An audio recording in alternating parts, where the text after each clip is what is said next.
My channel here over at SubScribeStar, now over at Odyssey.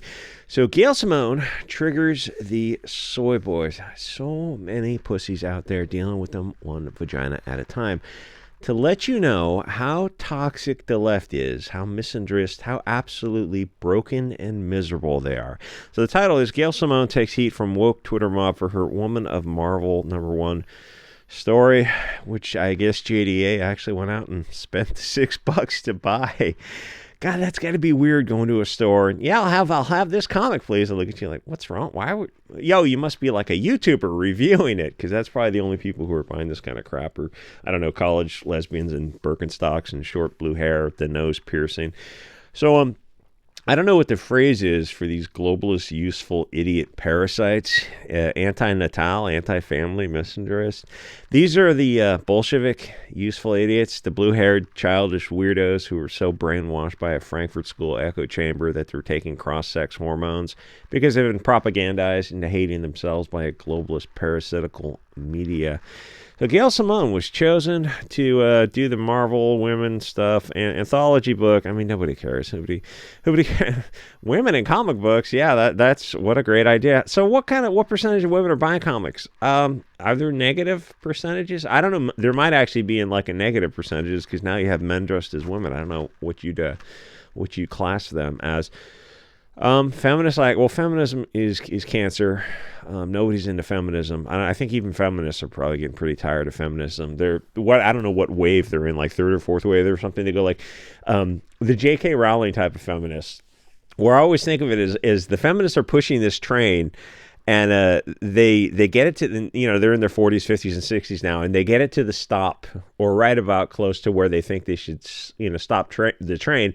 So they stop pushing, and they expect this thing to come into the station, but then they look around, there's all these like teenage blue-haired weirdos, and half of them are men who keep pushing the train, and the 50 and 60-year-olds are, wait a minute, we got pretty much everything we need. Let's just try to run a good society. But it's that concept of, if you get funding to deal with an issue, well, it's going to behoove you that the issue never quite gets fixed, because we'll just lower your funding next year. Like, okay, we're not going to do that. We're going to keep finding new issues. I mean, you see that shit all the time with mostly left-wing things. And to their credit, at least BLM did something actually useful by stealing the money and buying personal homes, real estate for their personal use. Like, literally, I guess that's embezzling the money. Literally stealing the money from a position of trust. And it's like, well, how is that beneficial? Because, I mean, what else would BLM have done with the money? It would have went up somebody's nose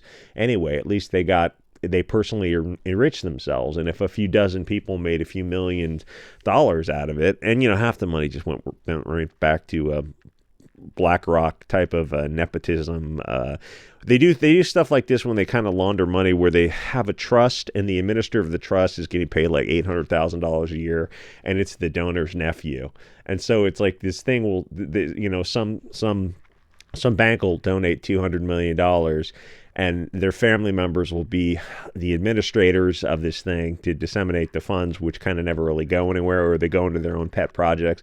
But the administration fees are just ridiculous, and it's all family members, all coming back to them. And the half of it's a tax dodge, a tax credit, or a tax deferment, one way or the other. It's absolutely. I know this isn't about BLM, but you look at that money, it's like, so it's like $1.5 billion got donated. Oh, what university did you build, or what concrete thing did you get out of it? And again, the only concrete thing that came out of it is a bunch of these women bought personal property with the money, and they still own it to this day. Like, no district attorney went after them. It's absolutely fucking unbelievable. Even Sharon Osbourne had a comment about it, because she donated like $1 million, and you look at her, it's like, what is wrong with you? I'm surprised you got that brainwashed. Anyway, so there's some stupid book who, like, again, college lesbians or John Delarose is buying, or maybe a few other YouTubers are buying. I can't imagine buying any of this kind of stuff when you can, go sailing for it. Anyway, so these left-wing nose ring kids who all look exactly alike. What did she say? If you don't like my politics, don't buy my comics. Challenge accepted. So they all dress exactly alike. It's either the green or the fuchsia hair or the piercings, but it's always that one nose ring in the center of the nose. It's not like on the side of the nose, a Slash circa 1988 playing his, I don't know, Les Paul, Gibson, I don't know, guitars. That was a cool nose ring, but they all look exactly the same. And to be fair, most of them are kind of chubby, which, these left-wingers in general, they're these like 200-pound soft left-wingers. You can't go up 3 flights of stairs. It's just pay me attention, and they don't want to do anything to actually be worthy of being paid attention. So they join the herd, and they, which is apropos for a lot of them because they are pretty damn fat. So they all think alike. They all have the exact same belief system. And these dumb cunts think that they're the rebels raging against the machine while they echo the very same policies of every mainstream media, social media, corporation, and government. They're the dumbest motherfuckers on earth. They hate free speech because they don't know how to actually argue ideas. They literally are incapable of arguing both sides of a position. If you have a Pavlovian emotional reaction every time you hear a racial slur, you're an NPC who is reacting and not thinking. They're not educated in the schools, they're indoctrinated. They don't know how to discuss anything without virtue signaling and ad homs. So there's a theory going around from the John Leibowitz ways, and Trump going, "Why'd you change your name, Stewart?" Which is funny because Leibowitz is actually there's a mathematician and a science fiction writer, so it's I would have stuck with that. The thing is, those days, the Jon Stewart days, I don't forget what the name of the show was called, of the snark mocking response, which explains why so many SJW kids have an emotional reaction when they don't get their way, which isn't even really their way. It's not their organic ideas. It's the puppet masters who programmed them. So what he did with his show was not engage with ideas, presumably because they were so beneath him. That's what he was trying to signal to his audience, that these ideas only deserved mocking. So he presented issues to an echo chamber, he made a silly face, and then he showed a video of like an elephant pooping or something. The Daily Show did this for years, and people forgot that it was a comedy show. It wasn't news, it was just programming SJWs to not engage with ideas, to just label a person or an idea, laugh at it, and move on with the decision made for the crowd. Then their left-wing crowd never heard the merits of the issue. It was a way to get a group consensus without actually debating any issues. It was clever, actually. I mean, in terms of controlling the herd. But over the years, it turned SJWs into sheep. And then when Trump got elected, they didn't understand why their mocking derision didn't work. They're the coastal elites living in safe, white, gated communities. How could anyone disagree with them? Mocking disdain is a way for one leader to signal to the audience that the issue is already decided, and only lowbrow country folk type, what do they call it? Not low information. Media, not media literate or something. It's like, the media is a bunch of globalist parasites who are trying to brainwash you. Are you saying not being media literate is questioning the media? Yeah, you never question the media, the government, or the science. Looking like, what happened to the left? Oh, you got completely subverted and corrupted in the past 25 years. And it really was about that. So the thing is, what they use is peer pressure to shape a narrative, but the crowd never debates the merits of the issue, which they always advocate for democracy, but the people never actually hear the issue to come to a conclusion. The left is actually more of a representative republic than the right. So they got triggered. What a long intro. How long was that?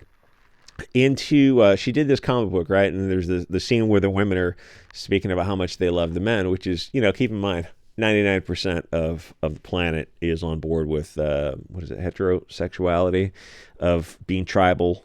That's how, we got to 8 billion people. And so these broken, childless, blue-haired, obese weirdos who constantly, no, you don't understand. I got to spend like $50 a week on weed, and I don't know, maybe even more than that. A lot of these people. So they got triggered that women are saying that they love men. And then they use a bunch of Frankfurt School, Saul Alinsky type of language about centering and all these kind of nonsense phrases they just repeat without ever actually thinking about these kind of things. So the post went viral with woke outrage against Gail Simone, who's a leftist, but she's in her 50s, so she's a 50-year-old leftist is just not quite the same as a single 20-year-old leftist who was on cross-sex hormones and probably had surgery to remove those pesky body parts they didn't think they needed.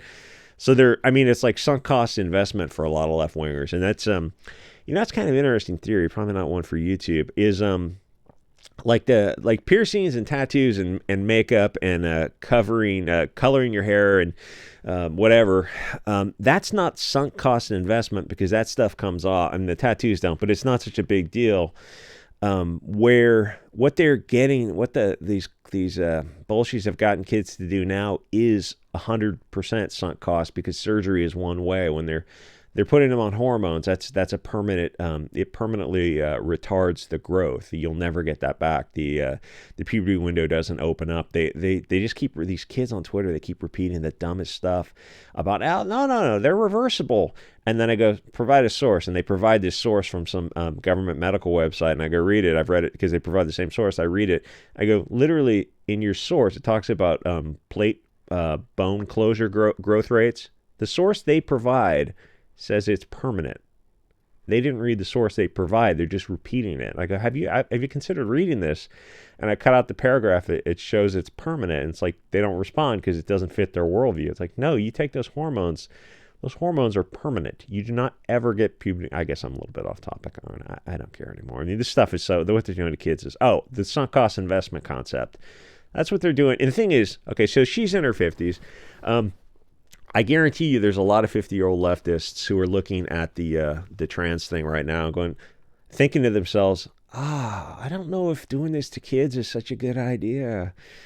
Yeah, so you're sterilizing your child and they're a child? Yeah, children can't consent to that kind of thing. And if children can consent to that, then what else? What are they going to consent to in the future? Oh, why did they change that phrase from PEDO to MAP? Why is that in the lexicon? Why is that in the nomenclature? How come we know these words? Why did you present that to the public to get that in the front of their brain? Why do we know these phrases? And why is this concept of children making permanent decisions? What's next, guys? What's those in the future hold? Comic book, yeah, but this is one facet. This is like, why do you still make YouTube videos? Because it's one facet of what they're doing. It's not even a culture war because what they're doing is very, very dark. Anyway, so the people who responded to this are these blue-haired freaks who are victims. Like, really, they are victims who just can't allow. They just can't believe that family and relationships, heterosexual, normal relationships, is how most people feel. They have to push their narrative because they have that sunk cost. Because no, Mr. Frodo, I think this journey is a one-way trip, but we're not coming back from this one. It's like, well, he made it back, but he made it back missing some body parts. Anyway, comment, subscribe. Thanks to everyone over at SubScribeStar and Odyssey, and I will see you guys all next episode.